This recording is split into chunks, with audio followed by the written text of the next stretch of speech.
Get out of here. You're an outsider, Hunter growled, clenching his fist so tightly that his knuckles turned white. The entire class froze, watching as the most dangerous bully in the school approached the only African-American girl in their class. Sit down, Hunter, Aliyah said calmly, not even lifting her eyes from her textbook. Her voice was quiet, but there was steel in it. Do you think you're better than us? Hunter grabbed her by the wrist, trying to pull her out from behind her desk. Now you'll learn your place. What happened next shocked everyone to the core. The most interesting part is yet to come. Stay with us to find out how it all ended. In the fourth period at Riverdale West Middle School, things were always special, not because Mrs.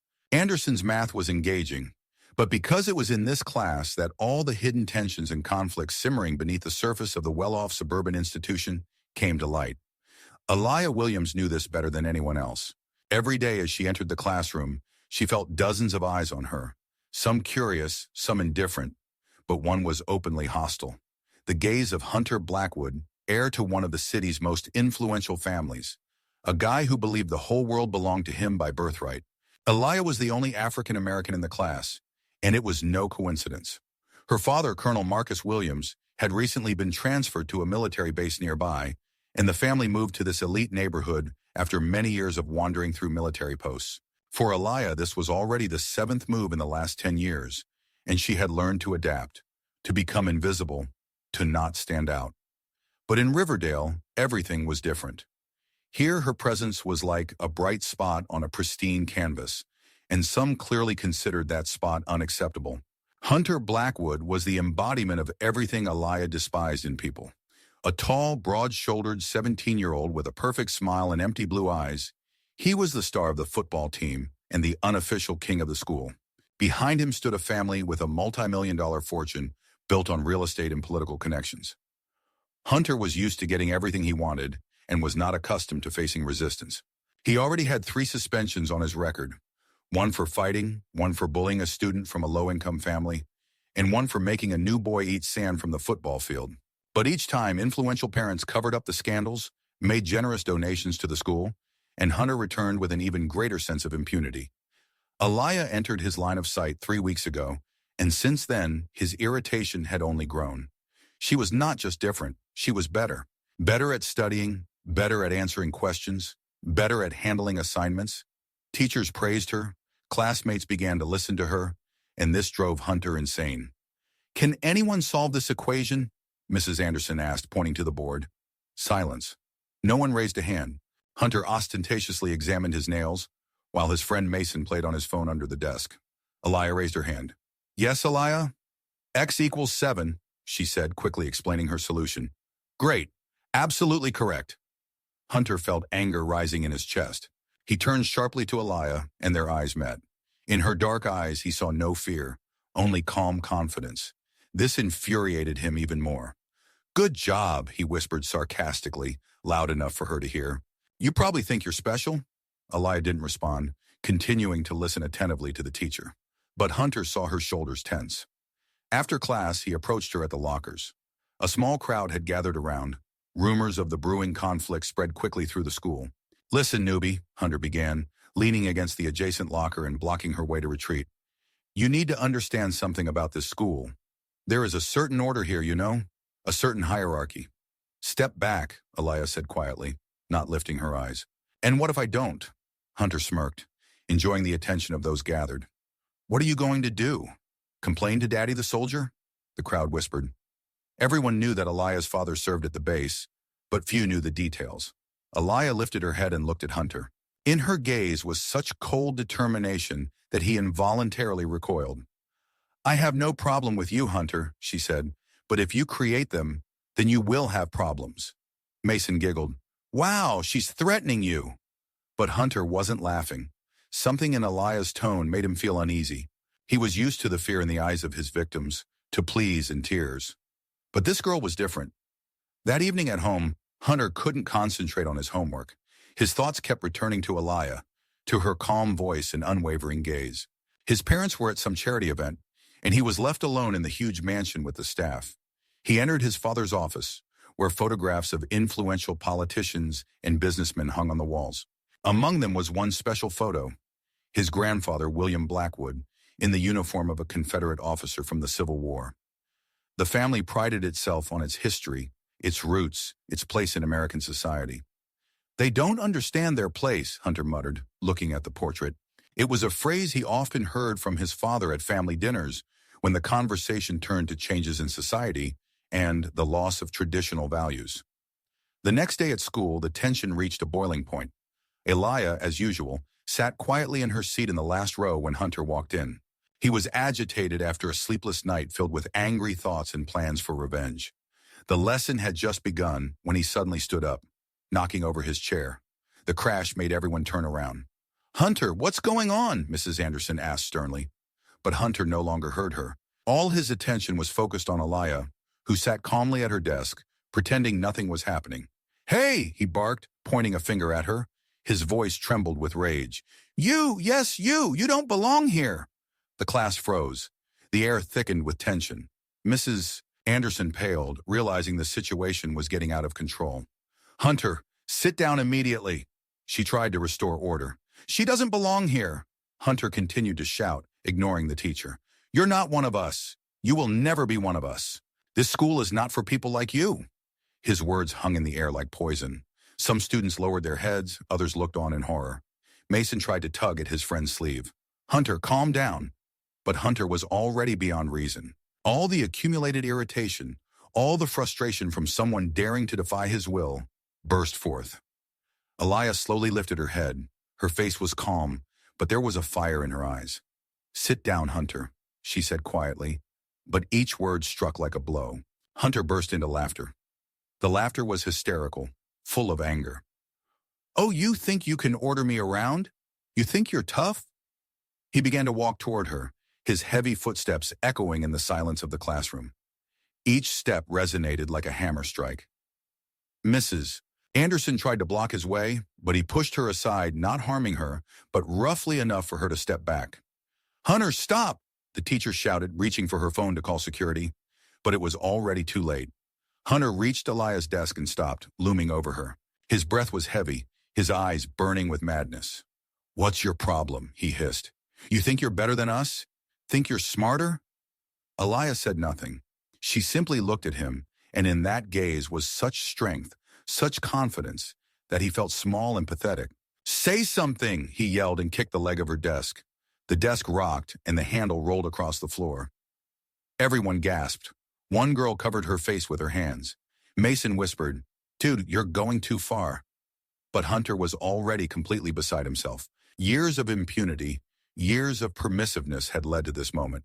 He leaned toward Elia, bringing his face close to hers. "You're not smart," he hissed. "You're not wanted. And you, damn it, don't belong in my class." Then he grabbed her by the wrist. "You're leaving right now," he barked, trying to pull her out from behind the desk.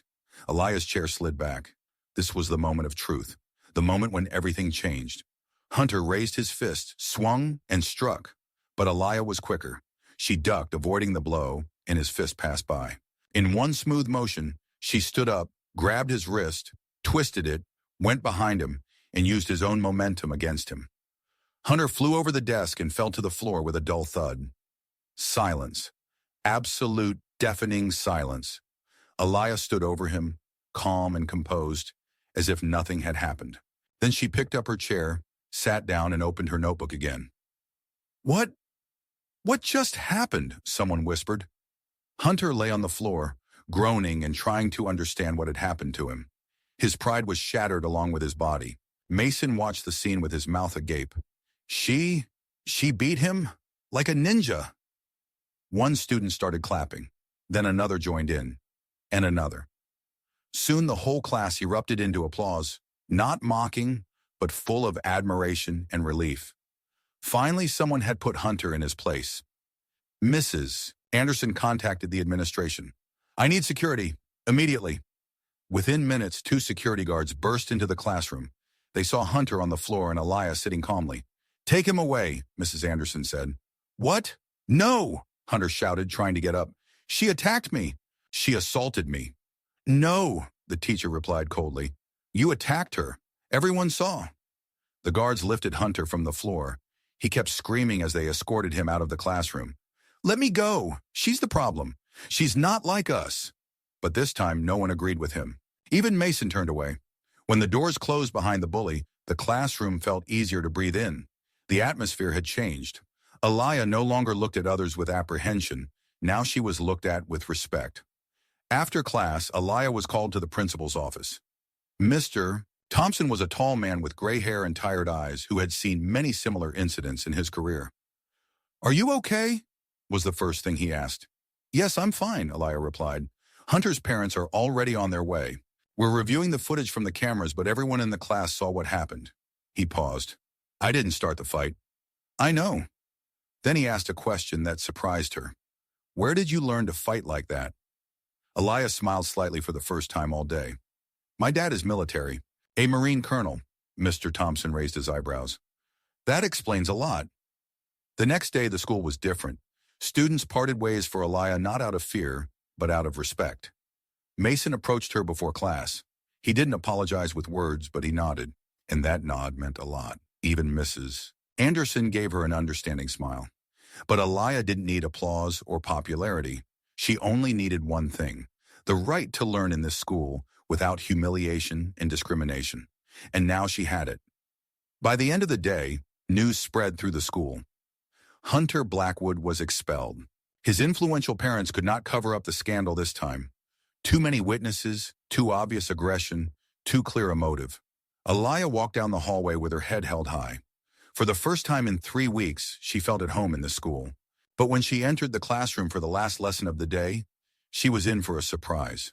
At the door stood a new student, a girl with long chestnut hair, wearing a black leather jacket and gold hoop earrings. Her boots clicked on the floor like drumsticks. She wasn't smiling, she wasn't blinking.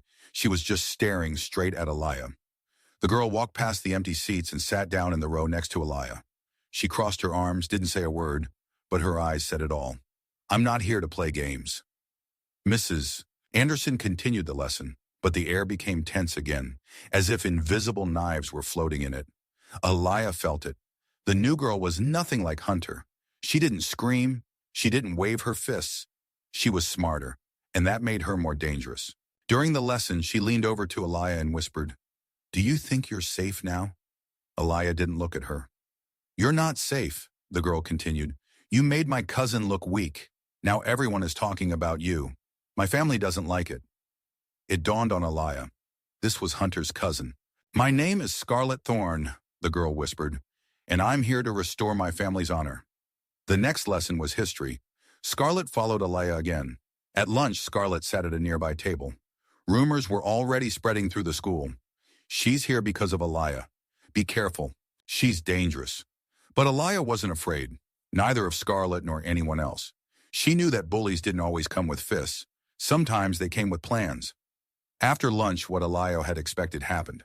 A video appeared online. Someone had recorded the moment she threw Hunter off, but the video was edited. It started from the moment she stood up and grabbed his hand, while all the previous events, his screams, insults, attempts to hit, were cut out. "Look at what really happened," the caption read. The video spread quickly. Phones buzzed and beeped all day. Aliyah stood in the hallway, watching the screen of someone else's phone, while Scarlett stood next to her with a self-satisfied smile. Aliyah didn't say anything. She walked straight to the principal's office. "Mr. Thompson," she said, "I need a meeting." "Another one?" He was surprised. "Yes," she replied, "but this time make sure there's a camera here." The next morning, the school called a general assembly. The entire student body, teachers, staff, even some parents. Mr. Thompson approached the microphone. "There has been a lot of talk about what happened this week. Some of it is true, some of it is not. So we are here to clarify the situation." He turned to the large screen. He played the full video from the classroom surveillance camera, the real one. Everyone saw Hunter screaming. Everyone saw him swing. Everyone saw Aliyah only defending herself. In the crowd, Scarlett crossed her arms, her face darkened. The hall erupted in applause, even louder than the first time. After the assembly, Aliyah was walking to her locker. Scarlett was already waiting for her there with 2 friends, both in black, both silent. "Do you think you're smart?" Scarlett said. "You just embarrassed my entire family." Aliyah calmly replied, "No, they embarrassed themselves." Scarlett stepped closer. "You don't belong here. You're just a charity case from the South Side trying to pretend to be better than you are." Aliyah closed her locker. You know what I am? I'm still here. Scarlett's face turned red with anger. She raised her hand, preparing to slap her. The entire hallway held its breath. Aliyah didn't blink, but before Scarlett's hand could move, someone grabbed her wrist. It was Officer Lane, the school security guard. Enough, he said firmly. Scarlett tried to break free. She started it. No, Officer Lane shook his head. You've been harassing her for 2 days and now this. We've had enough. Mr. Thompson approached again. We reviewed the footage from the hallway cameras. We know about the edited video. We know who posted it. You are being suspended for harassment and defamation. Your parents are already on their way. Scarlett's jaw dropped. The crowd stirred, not out of anger, but because justice had finally prevailed. On Friday, a note was taped to Aliyah's locker. Not mean, not rude. Simply, thank you for standing up for all of us. Signed, half of the class. Aliyah smiled for the first time in a week, not because she had won the fight, but because now kids like her felt that they belonged in this place. She took her usual spot, the back row, by the window.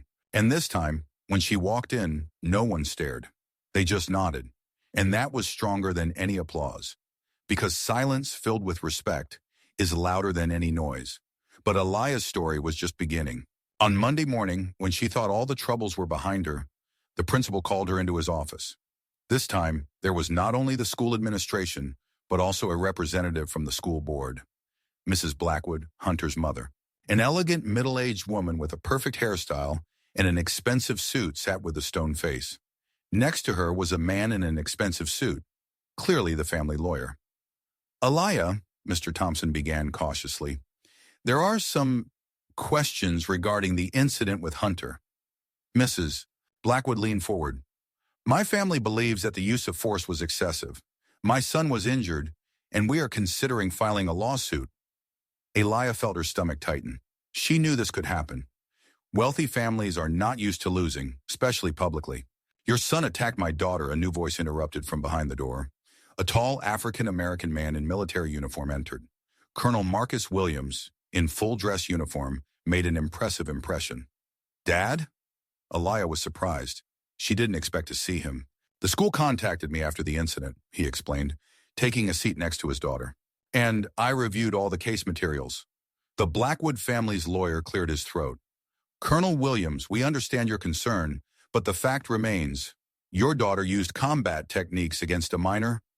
My daughter was defending herself from a racist attack, the colonel calmly interrupted him. I have testimony from 12 witnesses, surveillance footage, and a medical report stating that the only injuries your client sustained were a bruised ego and a sprained wrist. Mrs. Blackwood paled. We will not allow this girl. This girl is my daughter. The colonel's voice became dangerously quiet. And if you continue to pursue her, I will personally ensure that the whole town knows how the Blackwood family raises their children. A tense silence hung in the office. Mr. Thompson cleared his throat. I think we can consider this matter closed. The lawyer quickly packed up the documents into his briefcase, and Mrs. Blackwood stood up without saying a word. As they left, she turned to Aliyah. This is not the end. Yes, ma'am, Aliyah replied calmly, but this is your end at this school. After they left, the colonel hugged his daughter. I'm proud of you. You did the right thing. I was just defending myself, Dad. That's exactly what I taught you. Defend yourself, defend others, but never strike first. That same day, Aliyah learned that Mrs. Blackwood had resigned from the school board. The official reason was personal circumstances. The unofficial reason was that other parents learned about her son's behavior and demanded her resignation. But the most important thing happened that evening. Aliyah received a message from an unknown number. Hi, this is Jessica from your biology class. I wanted to thank you. Hunter bullied me for 2 years and no one did anything. Now I can go to school normally. Thank you. Then another came. Aliyah, it's Michael. Hunter made me give him all my lunch money last month. Thanks for stopping him. And another. Hi, I'm Caitlin. Hunter spread nasty rumors about me after I refused to go out with him. Thank you for the justice. By the end of the evening, her phone had 23 messages of gratitude. Aliyah realized that she had done more than just protect herself. She had freed an entire school from a tyrant. The next day, the atmosphere at school was completely different. The children laughed louder, walked more confidently, and no longer looked over their shoulders in search of Hunter and his gang. But Aliyah knew that the fight was not over. Families like the Blackwoods do not give up easily. They have money, connections, influence. They will find another way to attack. And she was right. On Friday evening, Colonel Williams received a call from his commander. Someone had filed a complaint about his inappropriate behavior and abuse of power in connection with the school incident. An internal investigation had begun. "They're trying to get to me through you, Dad," Aliyah said when she learned the news.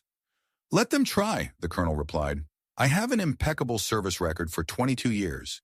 They will need more than the influence of a wealthy family to break me." But Aliyah saw the worry in his eyes. She knew how much his military career meant to him, and the thought that her actions could ruin it tore at her heart. On Monday, a new student arrived at school. This time not a relative of Hunter, but his friend Peyton Reeves, who had transferred from a private academy. A tall blonde with cold blue eyes and a predatory smile. Unlike Scarlett, Peyton was smarter and more patient. She did not openly pursue Aliyah. She simply existed.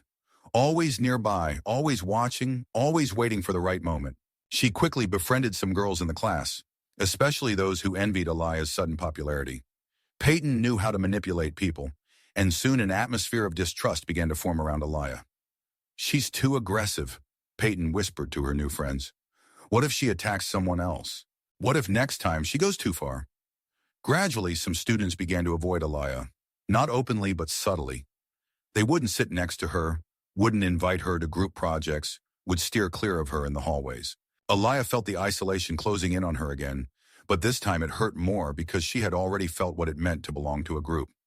The situation reached a critical point during gym class.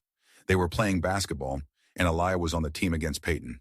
The game was tense, competitive, but fair, until Peyton deliberately tripped her. Aliyah fell, painfully hitting her knee on the gym floor. Peyton immediately rushed over with fake concern. "Oh my God, Aliyah! Are you okay? That was an accident." But Aliyah saw the cold triumph in her eyes. The coach stopped the game, and Aliyah was sent to the school nurse. Her knee was painfully bruised but not broken. As she hobbled down the hallway, leaning on crutches, Peyton accidentally appeared nearby. "You know," she whispered so only Aliyah could hear, "Hunter was right. You don't belong here, and I will prove it to everyone." That evening at home, Aliyah sat on her bed, looking at her bruised knee and reflecting on what was happening. She heard her parents talking quietly downstairs. Her father was still under investigation, and her mother was worried about how it would affect the family. A message from an unknown number came to her phone. "Check the school social media page." Aliyah opened the page and saw a post that made her heart stop. It was a photo from gym class, the moment she fell, but taken from such an angle that it looked like she was attacking Peyton. The caption read, "Dangerous student once again uses force. When will this stop?" The post already had 50 likes and numerous comments, most from people who didn't even know the whole story, but quickly condemned her. Aliyah closed her phone and cried. For the first time in this whole ordeal, she allowed herself to show weakness. She was strong when faced with direct aggression, but this hidden, insidious war of attrition was destroying her from the inside. The next day at school, the atmosphere changed again. Some students looked at her warily, others with pity. Peyton walked around with a satisfied smile, surrounded by her new admirers. During lunch, Aliyah sat alone. Jessica, the girl who had thanked her for getting rid of Hunter, approached her table hesitantly. "Aliyah," she began quietly, "I know what's going on, and I know it's wrong." Aliyah looked up. "Peyton is lying. I saw what happened in gym class. She set you up on purpose." Jessica sat down next to her. "And I'm not the only one who noticed." Michael, the boy who had been bullied by Hunter, approached them. "We remember what you did for us, and we won't let them destroy you." One by one, students came to their table. Not everyone, but enough. Kids who remembered what it was like to be a victim, who understood the value of justice. "What can we do?" Caitlin asked. Aliyah thought for a moment, then said, "Tell the truth, the whole truth, about what really happened with Hunter, about what Peyton is doing now. People have the right to know." They developed a plan. Over the next few days, each of them told their story. How Hunter had bullied them, how Aliyah had protected them, how Peyton was now trying to twist the facts. Slowly but surely, the mood in the school began to change. People started asking questions, doubting Peyton's version, seeing a pattern in her behavior. The turning point came when Tommy Chen, a quiet Asian boy from Alaya's class, recorded a video on his phone. Peyton didn't know he was recording when she bragged to her friends about how she was destroying that black girl piece by piece. Tommy showed the video to Alaya, and she knew the moment of truth had come. The next day, she requested a meeting with Mr. Thompson. This time, she didn't come alone. She had 7 classmates with her, including Tommy with his phone. "Mr. Thompson," she said, "I need to show you something." They played the video. The principal paled as he listened to Peyton bragging about her manipulations, using racist slurs, and her plans to put that girl in her place. "That's enough," he said quietly. "More than enough." Peyton was expelled the same day. Her influential parents tried to protest, but this time the school was ready. They had evidence, witnesses, and the support of the majority of the parent community, which was tired of the toxic behavior of certain families. On Friday of that week, Colonel Williams received a call from his commander. The investigation was closed. The complaint was deemed baseless and motivated by personal revenge. "Alaya," he told his daughter that evening, "I got a new assignment. We're being transferred to a base in Colorado." Alaya's heart sank. Another move, another new school, another attempt to find her place. "When?" she asked. "In a month." "But—" He paused. "If you want, we can request a delay until the end of the school year. You finally found your place here." Alaya looked out the window at the now familiar streets of Riverdale. Yes, she had found her place here, but she also realized something important. Her place was not tied to a specific school or city. Her place was where she was ready to stand for truth and justice. "No, Dad," she said. "We can go. I know who I am, and I will be okay, wherever we are." On Monday, when Alaya announced to the class that she would be leaving soon, the reaction surprised her. Half the class was genuinely upset. Jessica cried. "Michael said the school wouldn't be the same without her." "You changed everything," Caitlin said. "You showed us that we can stand up for ourselves." Mr. Thompson asked her to stay after class. "Alaya," he said, "in 20 years of working in education, I've seen many students, but I rarely meet someone with your character. You didn't just get an education here. You gave it to others." He handed her a letter. "This is a recommendation for your new school. If they have questions about who Alaya Williams is, they will find answers here." On her last day at school, Alaya received a surprise. The class organized a farewell party for her. Even those students who initially doubted her came to say goodbye. Tommy Chen, the boy who filmed the pivotal video, gave her a note. "Thank you for teaching me to be brave." But the most important moment came when Mason, Hunter's former best friend, approached her. "Alaya," he said awkwardly, I need to apologize for everything, for not stopping him, for staying silent. You were right from the very beginning."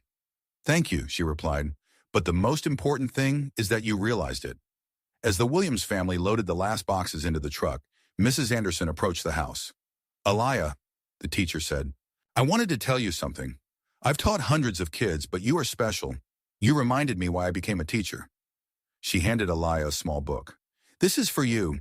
Someday, when you face challenges in a new place, remember, you have already proven that you can change the world." Alaya opened the book. On the first page it read, "For the girl who taught adults to be brave. With love and respect, Mrs. Anderson." As the truck pulled away from the house, Alaya looked out the back window at Riverdale School.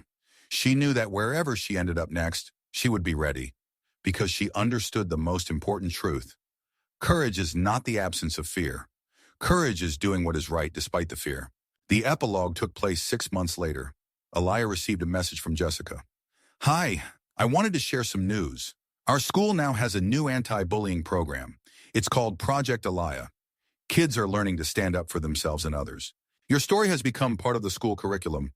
You are still changing lives even though you're not here." Alaya smiled as she read the message. In her new school in Colorado, she had already made friends with a few kids, helped one boy cope with bullying, and showed her class what true courage means. Because some people are not meant to blend in with the crowd.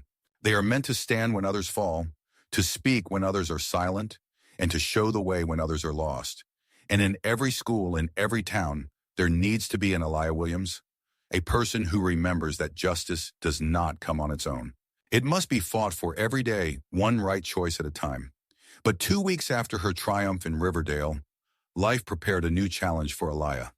On Monday morning, when she thought the worst was behind her, a new student walked into the classroom. This was not an ordinary student. It was Isabella Morgan, the daughter of the local congressman, whose family owned half the businesses in town. Elia immediately realized the problems were just beginning. Isabella was the complete opposite of Hunter. Instead of brute force, she used sophisticated psychological tactics. Instead of open threats, hidden manipulations. Elia found her place in the class, made friends with a few kids, including Nathan Crawford, the son of the local doctor, who, despite his privileged position, turned out to be a kind and fair guy. But everything changed in an instant. On Monday morning, the new student walked into the classroom. Isabella Morgan, the daughter of Senator James Morgan, one of the most influential politicians in the country. Isabella approached the desk where she and Nathan were sitting and coldly said, "Sorry, but this is my seat." Nathan was taken aback. "Isabella, there are plenty of free seats." "I said, this is my seat," she repeated, not taking her eyes off Elia. Elia understood that it wasn't about the seat. It was about the fact that she dared to feel equal to the local elite. "All right," Elia said calmly, gathering her things. "I'll move." But Isabella was not finished. "Do you know who I am?" she asked quietly. "The congressman's daughter," Elia replied. "Exactly. And do you know what happens to people who go against my family? They lose their jobs. Their kids don't get into colleges. Their loans are called back by banks." Elia felt the ground slipping beneath her feet. The family had just moved to this city. The father got a job at the local hospital, and the mother taught at the elementary school. They relied on the local community's goodwill. "I can do anything," Isabella continued, "especially when it comes to people who don't know their place." That evening at home, she said nothing to her parents. Dr. Williams was happy in his new position, and the mother finally felt safe. Elia could not disrupt their peace. But something unexpected happened that same day. Catherine Davis, the daughter of the local librarian, a quiet girl who always kept to herself, approached Elia. "Elia," she said softly, "I heard what's going on, and I want you to know you're not alone." "What do you mean?" "Isabella has been doing the same thing for a year and a half. She ruined the reputations of two families whose children dared to contradict her." "My father was one of them," Elia gasped. "What happened?" "He was accused of embezzling library funds, a false accusation, but it was impossible to prove. Dad lost his job and we almost got evicted from our home." Catherine wiped her tears. "But we have something now that we didn't have before." "What?" "Witnesses. I've been gathering testimonies from everyone who has suffered because of her family. I have written statements from 5 families about how the Morgans used their influence to blackmail." "Why are you showing this to me?" Elia asked. "Because you're the only one brave enough to use it. And because if we don't stop her now, she will continue to ruin lives." Elia understood that this was a chance, but she also realized that it was the most dangerous chance of her life. If she lost, it wouldn't just be her who suffered, but also Catherine and everyone who had helped her. That evening, she sat at the kitchen table, watching her father review the documents of his case. He looked tired, broken. Her mother tried to support him, but Elia saw fear in her eyes. "Dad," she said suddenly. "Yes, dear? If you knew you could stop injustice, but it would put our family at risk, what would you do?" Colonel Williams looked up and studied his daughter closely.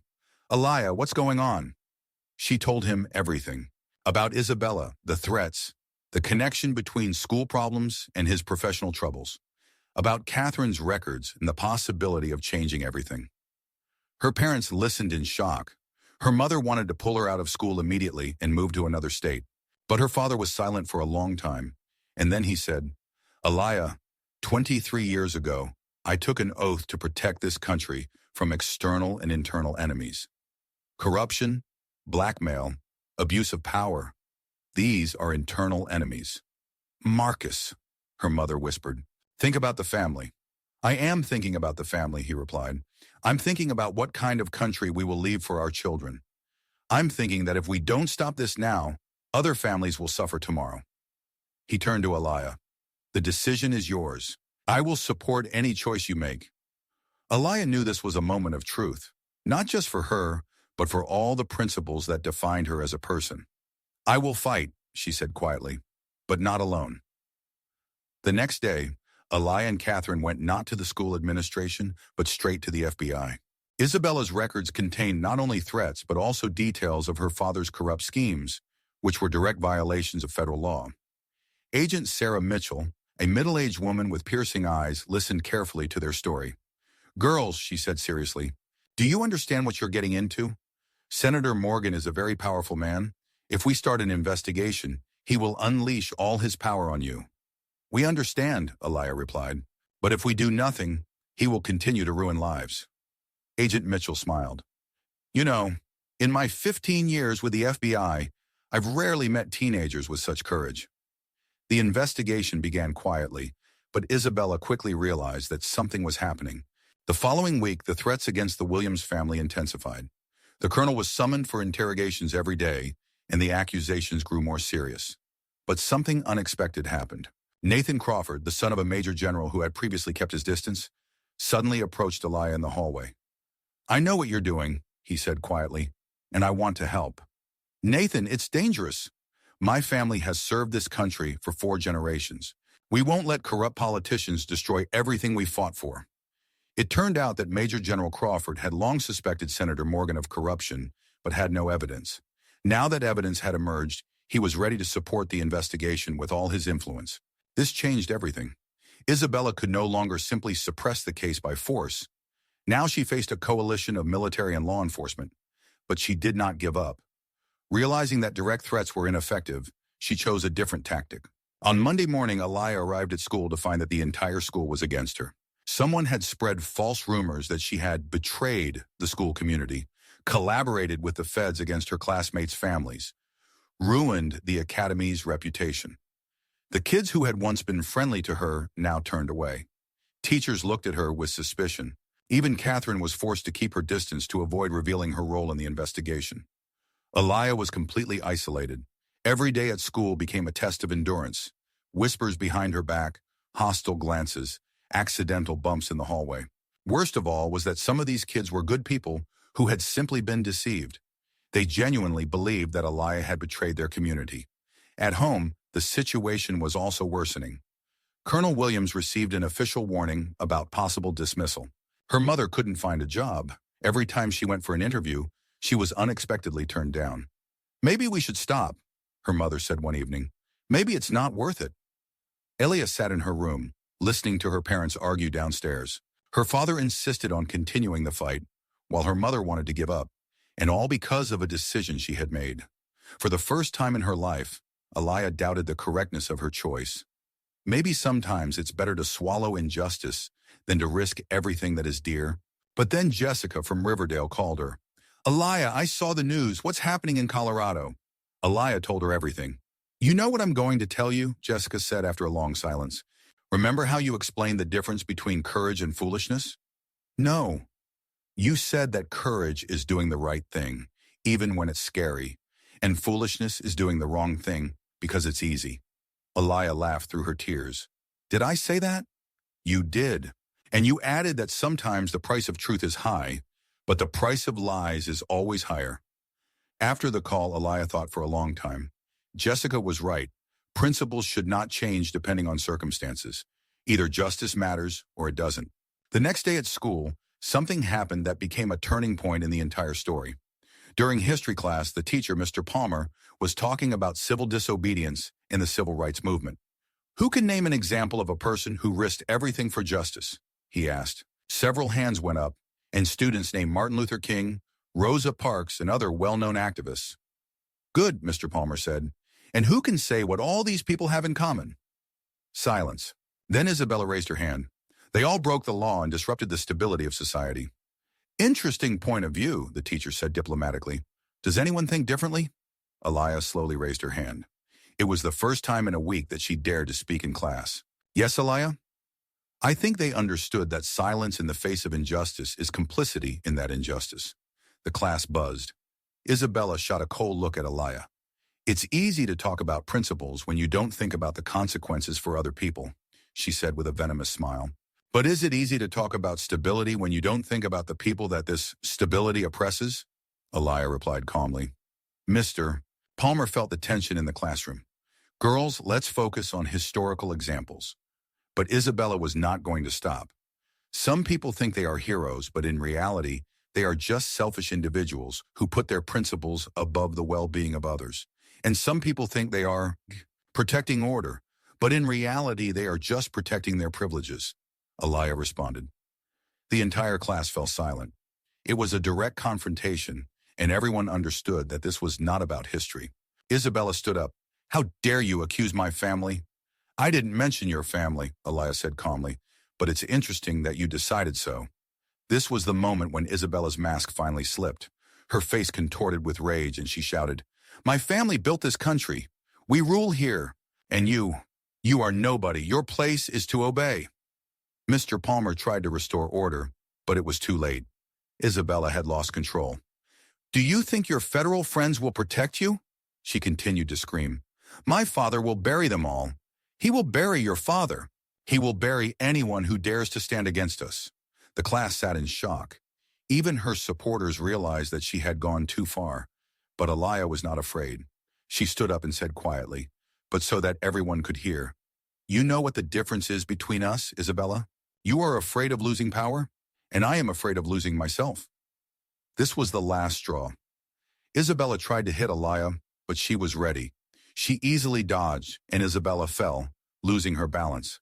But Aliyah did not take the opportunity to retaliate. Instead, she reached out to help Isabella up. I am not your enemy, she said softly. Your enemy is the fear of losing what does not belong to you. Isabella pushed her hand away and ran out of the classroom. But the lesson was not over. Mr. Palmer looked at Aliyah and said, Perhaps this is the best example of civil courage I have seen in 20 years of teaching. One of the students started to clap, then another. Soon the entire class was applauding Aliyah, not for defeating Isabella, but for showing them what it means to maintain dignity under pressure. But that was only half the story. That evening, Agent Mitchell called the Williams family. Colonel, I have news. Senator Morgan has been arrested. The recordings provided by the girls helped us uncover the corruption network we have been pursuing for years. But the joy was short-lived. However, the agent continued, there is a problem. Morgan's lawyers claim that the recordings were obtained illegally as they were made by a minor without consent. They are demanding to exclude them from the case. Colonel Williams paled. What does that mean? It means that the case could fall apart. And if that happens, Morgan will come back even angrier. Aliyah felt the world collapsing around her. All the victims, all the risks, and it could all be in vain. But then a miracle happened. The next day at school, a boy Aliyah had never noticed before, David Chang, the son of a Korean immigrant who worked as a janitor on the base, approached her. Aliyah, he said quietly, I want to show you something. He pulled out his phone from his backpack and showed her a recording that made Aliyah gasp in surprise. It was a video of yesterday's history lesson, a video in which Isabella was screaming that her father would bury anyone who dared to stand against him, a video in which she openly threatened federal agents. I recorded this for myself, David explained. I always record lessons to better understand the material. English is not my native language. Aliyah realized that they had new evidence that was obtained legally and that showed the true face of the Morgan family. But when she wanted to take the phone, David shook his head. Wait, he said. There's something else. He showed her another recording, a phone conversation between Isabella and her father, a conversation in which Senator Morgan gave his daughter direct instructions to destroy that black girl and her family by any means necessary. How did you get this? Aliyah whispered. Utinanam. Isabella forgot her phone in class last week. I wanted to return it to her, but it started ringing, and I accidentally answered. The conversation recorded automatically. I have an app that records all calls for language study. Aliyah felt dizzy. These recordings were not just evidence of corruption. They were proof of a direct conspiracy aimed at destroying a military family for political motives. David, why are you showing me this? The boy smiled. My family came to America to escape corruption and tyranny. We can't let this country become like the one we fled. Aliyah handed the recordings to Agent Mitchell, and this time the case against Senator Morgan became airtight. But more importantly, these recordings revealed the true nature of the Morgan family to the entire school. David posted a video of the history lesson on social media, and it went viral. People across the country saw how the senator's daughter openly threatened classmates and federal agents.